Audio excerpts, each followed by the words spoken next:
Hello everyone, welcome to EduTap. So in today's JAB 50 days 50 mark series, we'll be discussing the topic dishonor of check.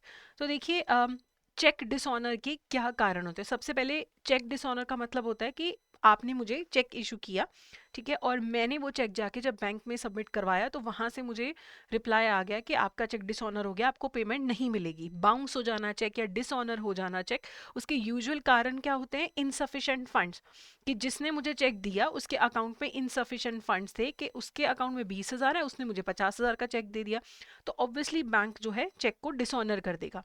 Exceeds arrangement, इसमें क्या होता है? मान लो bank ने मैंने bank से ओवरड्राफ्ट फैसिलिटी ले रखी है, ओवरड्राफ्ट फैसिलिटी ले रखी है 50,000 की, ठीक है, और मैंने चेक इशू कर दिया 60,000 का। तो ऑब्वियसली जितना मेरा अरेंजमेंट है, ओवरड्राफ्ट का 50,000 है और मैंने कितने का इशू कर दिया? 60,000 का, तो ऑब्वियसली चेक वो डिसऑनर हो जाएगा। अगला है पेमेंट स्टॉप्ड। मैंने आपको चेक इशू कर दिया और बाद में मैंने बैंक में फोन करके पेमेंट स्टॉप का इंस्ट्रक्शन दे दिया कि मेरे अकाउंट से कोई भी पेमेंट नहीं होगा चेक का, तो स्टॉप पेमेंट इंस्ट्रक्शन दिया जाए तब भी चेक डिसऑनर हो जाता है। इंडिविजुअल के केस में इंडिविजुअल स्टॉप पेमेंट का इंस्ट्रक्शन देता है, और अगर पार्टनरशिप फर्म हो तो कोई भी पार्टनर जो है इंस्ट्रक्शन दे सकता है स्टॉप पेमेंट की, और जॉइंट अकाउंट में भी कोई भी जो अकाउंट होल्डर है वो इंस्ट्रक्शन दे सकता है कि आप पेमेंट को स्टॉप कर दीजिए, ठीक है। फिर अगर सिग्नेचर का मिसमैच हो जाए कि जो स्पेसिमेन सिग्नेचर है और जो चेक पे सिग्नेचर है उसमें डिफरेंस है। फिर अगर अकाउंट नंबर का मिसमैच हो जाए कि अकाउंट नंबर जो दिया हुआ है चेक पे और आपका जो अकाउंट में नंबर में मिसमैच हो जाता है। एंड एक कारण होता है closure of account by drawer. मैंने आपको चेक इशू कर दिया कि आप पेमेंट ले लेना, लेकिन मैंने बाद में अपना अकाउंट ही बंद कर दिया, तो ऑब्वियसली जब चेक आएगा पेमेंट के लिए बैंक बोलेगा ये तो अकाउंट ही बंद हो चुका है, तो फिर ऑब्वियसली चेक डिसऑनर हो जाएगा। फिर digital signature validation, digital signature अगर बैंक ऐड कर देता है अपना या क्लियरिंग हाउस ऐड कर देता है, उसकी वैलिडेशन में अगर दिक्कत आ जाती है तब भी चेक डिसऑनर हो जाता है। अगर इंस्ट्रूमेंट में कोई ऑल्टरेशन हो, चेक में कोई ऑल्टरेशन है, स्पेशली आजकल जो चेक ट्रंकेशन सिस्टम आ गया है वहाँ पे, तो थोड़ा सा भी अगर चेक में ऑल्टरेशन है तो बैंक बोलता है कि इसको दोबारा से इशू करके ले आओ, चेक को ऑनर नहीं किया जाता है, तो ऑल्टरेशन अलाउड नहीं है। Then is guidelines on return और डिस्पैच ऑफ डिसऑनर्ड चेक्स। तो आरबीआई ने इंप्लीमेंट की थी गोइपोरिया कमेटी की रिकमेंडेशन कि डिसऑनर्ड चेक के साथ, इंस्ट्रूमेंट के साथ कैसे डील करना है। तो उन्होंने रेकमेंड किया था कि जो भी डिसऑनर्ड इंस्ट्रूमेंट्स हैं उन्हें रिटर्न या डिस्पैच करना है, कस्टमर को प्रॉम्प्टली रिटर्न करना है विदाउट डिले। किसी भी हालत में 24 घंटे के अंदर अंदर आपको, विद इन 24 आवर्स आपको चेक जो है कस्टमर को वापस देना है, ठीक है। जहां पे चेक डिसऑनर इसीलिए हुआ है क्योंकि इनसफिशिएंट फंड्स थे, तो वहां पे जो इंस्ट्रूमेंट आप रिटर्न करोगे, चेक रिटर्न करोगे, साथ में आप एक मेमो भेजोगे जिसमें इंडिकेटेड होगा कि ये चेक इसीलिए हमने डिसऑनर किया है क्योंकि इनसफिशिएंट फंड्स थे, ठीक है। और जहां पे भी ऐसे चेक डिसऑनर होते हैं जिनका अमाउंट 1 करोड़ या उससे ज्यादा का है, तो फिर ऐसी इंफॉर्मेशन बैंक के एमआईएस में आपको ऐड करनी होती है कि ये वो पर्टिकुलर चेक है, तो इन्फॉर्मेशन सिस्टम में ये अलग से इन्फॉर्मेशन डालनी है। पहले ऐसे होता था कि अगर 1 करोड़ या उससे ज्यादा के चेक्स 4 या 4 से ज्यादा बार बैंक एक फाइनेंशियल ईयर में डिसऑनर कर देता था किसी किन्हीं भी कारणों से, तो उस इंसान को फिर चेकबुक नहीं इशू की जाती थी कि तुम्हारे तो 4 या उससे ज्यादा चेक डिसऑनर हो चुके हैं।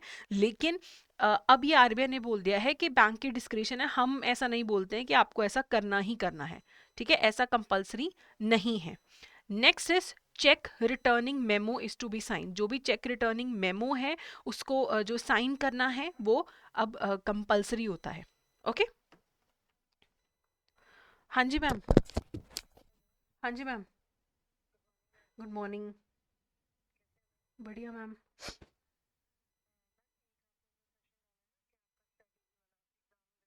हाँ हाँ हाँ।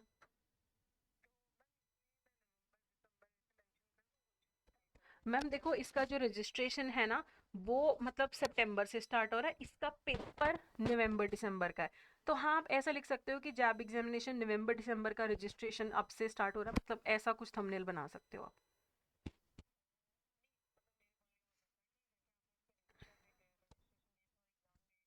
हाँ हाँ, लिख सकते हो, नवंबर दिसंबर साइकिल लिख सकते हो। हाँ जी। हाँ जी, वैसे कर दीजिए आप। ठीक है। ओके।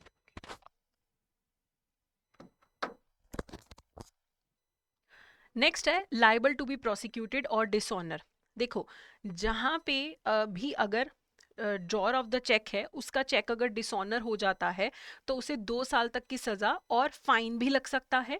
ठीक है, twice the amount of the cheque. ऐसा भी हो सकता है कि जेल भी चले जाओ, फाइन भी भरना पड़े। लेकिन ऐसा नहीं है कि मान लो मैंने चेक इशू किया और चेक डिसऑनर होते ही मुझे जेल हो जाएगी, ऐसा नहीं है। कुछ कंडीशंस फुलफिल होनी चाहिए, तभी इम्प्रिजनमेंट या जो फाइन का प्रावधान या प्रोविजन है वो लागू होता है।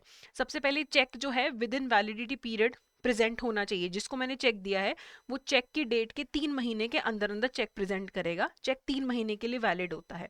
ठीक है, अगर मान लो मेरे द्वारा आपको दिया गया चेक अगर डिसऑनर हो जाता है तो आप मुझे नोटिस भेजोगे कि आपका चेक रिटर्न हो चुका है। चेक रिटर्न होने के 30 डेज के अंदर अंदर आप मुझे नोटिस भेजोगे, पेमेंट कर दे। आप मुझे बोलोगे पेमेंट कर दो। ठीक है, 30 डेज में आपको मुझे नोटिस भेजना है। आपका नोटिस आने के 15 डेज के अंदर अंदर मुझे पेमेंट करना है। अगर मैं इन सब के बाद भी अगर पेमेंट नहीं कर पाती हूँ, फिर I am liable to be prosecuted और मुझ पे फाइन जो है वो लगाया जा सकता है। ओके, बट जो लीगल लाइबिलिटी है it can not be fasten on the heirs और लीगल रिप्रेजेंटेटिव्स। जो लीगल रिप्रेजेंटेटिव्स हैं उन पे आप ये बर्डन नहीं डाल सकते। अगर मेरी डेथ हो गई है तो फिर आपका ये जो मेरा केस है डिसऑनर का, ये मेरे एयर्स या मेरे लीगल रिप्रेजेंटेटिव्स पे नहीं डाला जा सकता। और वैलिडिटी पीरियड में आप जितनी मर्जी बार चेक प्रेजेंट कर दो, ये 3 महीने के लिए वैलिड है। अब 3 महीने में 1 बार 2 बार 3 बार सेम चेक को प्रेजेंट कर सकते हो। ऐसा नहीं है कि हर बारी अलग केस बनेगा मुझ पे, एक ही चेक का वो एक ही केस रहेगा। ओके, फिर इवन अगर ऐसा भी हो कि मैंने आपको चेक इशू कर दिया, उसके बाद मैंने अकाउंट ही क्लोज कर दिया, तो भी I am liable to be prosecuted, मुझ पे केस हो सकता है। ठीक है, बार बार चेक प्रेजेंट किया है सेम चेक को तो बार बार नया केस नहीं बनता है, वो सेम ही केस रहता है। ठीक है, फ्रेश कॉज नहीं बनता, फ्रेश लिमिटेशन पीरियड नहीं अराइज होता है। ओके, फिर जो भी ऑफेंसेस होते हैं under negotiable instrument act, they are compoundable. Okay, तो यहाँ पे ऑफेंसेस अगर कंपनी करती है, फर्म है, एसोसिएशन है, तो जो भी पर्सन रिस्पॉन्सिबल हैं उन पे केस हो सकता है। जो कंपनी के रिप्रेजेंटेटिव हैं, ऑथराइज्ड सिग्नेटरीज हैं, उन पे केस हो सकता है।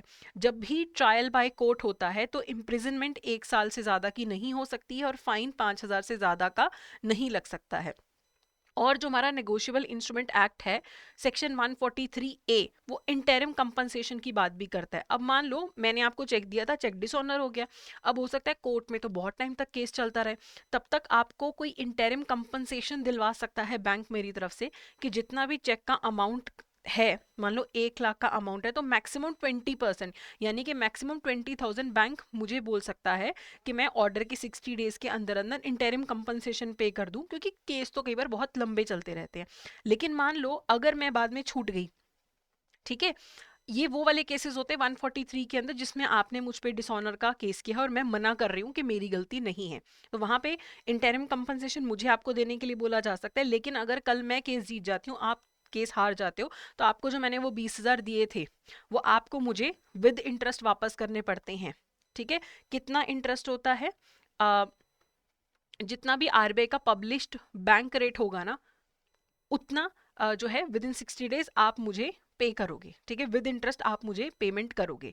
ठीक है, एंड आप एक्सटेंशन ले सकते हो 30 डेज का और, लेकिन उससे ज़्यादा नहीं, आपको फिर मुझे पेमेंट करनी पड़ती है अगर आप केस हार जाओ और आपने पहले मुझसे इंटरिम कंपनसेशन लिया हो। ओके, फिर बात आती है नोटिंग एंड प्रोटेस्टिंग की। नोटिंग का मतलब होता है recording the minutes of dishonour by the notary public. देखो, अगर कोई भी चेक या इंस्ट्रूमेंट कुछ भी डिसऑनर हो जाता है, तो मैंने आपको मान लो चेक दिया था, वो डिसऑनर हो गया, तो आप नोटरी पब्लिक के पास जाके नोटिंग करवा सकते हो। उसे बोलते हैं नोटिंग करवाना। और आप फिर आपको एक फॉर्मल सर्टिफिकेट वो इशू करेगा सामने से नोटरी पब्लिक, जिसमें वो सील लगा के देगा, जिसमें फैक्ट्स लिखे होंगे कि ठीक है ये बिल डिसऑनर हो गया है, चेक डिसऑनर हो गया। तो वो जो फॉर्मल सर्टिफिकेट देगा उसे प्रोटेस्ट बोलते हैं। उस पर मैंशनड होता है कि डेट ऑफ डिसऑनर क्या है, रीजन ऑफ डिसऑनर क्या है। कई बार होता है कि इंस्ट्रूमेंट एक्सप्रेसली डिसऑनर नहीं हुआ, लेकिन आपके पास कारण है ये सोचने के कि ये डिसऑनर ही होगा, तब भी आप नोटिंग एंड प्रोटेस्टिंग करवा सकते हो। और नोटिंग एंड प्रोटेस्टिंग करवाने के आपको नोटरी चार्जेस भी पे करने पड़ते हैं। ओके इससे रिलेटेड कुछ एमसीक्यूज देख लेते हैं. What is the usual reason for dishonour of cheque due to exceeds arrangement. तो एक्सीड्स अरेंजमेंट में मैंने आपको क्या बोला था, जहां पे चेक का अमाउंट ओवरड्राफ्ट लिमिट जो अग्री की गई है उससे ज्यादा का अगर हो जाता है तो हम बोलते हैं कि एक्सीड्स अरेंजमेंट. तो बी जो है यहाँ पे करेक्ट आंसर है. अगला क्वेश्चन है, under RBI guidelines within how many hours must a dishonoured cheque be return to the customer. अगर चेक डिसऑनर हो गया है तो 24 घंटे के अंदर अंदर बैंक को, कस्टमर को वो चेक वापस करना पड़ता है. तो सी 24 आवर्स यहाँ पे करेक्ट आंसर है. अगला है, which of the following is a condition for the legal liability of the cheque's drawer in the case of dishonour. क्या कंडीशन फुलफिल होगी कि ड्रॉर की लाइबिलिटी बनती है. चेक 6 महीने में प्रेजेंट हो, नहीं. 45 days, no. A demand for payment must be made by notice within 45 days. The drawer fails to make payment within 7 days of receiving the notice. The check must be presented within the validity period of 3 months. Cheque 3 months में present होना जरूरी है. Okay तो ये यहाँ पे D यहाँ पे करेक्ट आंसर है. अगले क्वेश्चन का आंसर आप मुझे कमेंट सेक्शन में दीजिएगा कि जो हमारा नेगोशिएबल इंस्ट्रूमेंट अमेंडमेंट एक्ट है, इंटरिम कंपनसेशन कितना मैक्सिमम कोड पे करने के लिए बोल सकता है. चेक का जो ड्रॉर है जिसने चेक को बनाया है उसको कितना बोला जा सकता है कि तुम ड्रॉई को कंपनसेशन पे करो. तो कितना किया जा सकता है उसका आंसर आप मुझे कमेंट सेक्शन में दीजिएगा. बाकी हमारा क्रैश कोर्स स्टार्ट हो चुका है. आप हमारी वेबसाइट पे जाके क्रैश कोर्स देख सकते हैं, उसमें इनरोल कर सकते हैं, जिसमें आपको लाइव क्लासेस मिलेंगी. अगर आप लाइव नहीं देख पाते तो आप रिकॉर्डेड देख सकते हैं. आपको टेस्ट सीरीज मिलेगी, नोट्स मिलेंगे, चैप्टर वाइज एमसीक्यूज भी मिलेंगे. आपको कोई कुछ भी जानकारी चाहिए तो आप कमेंट सेक्शन में कमेंट कर सकते हैं. इस क्वेश्चन का आंसर भी जरूर दीजिएगा. कोई आपको और हेल्प चाहिए तो आप इस ईमेल आईडी पे भी आप हमें मेल कर सकते हैं. So that's it for today. Thank you so much.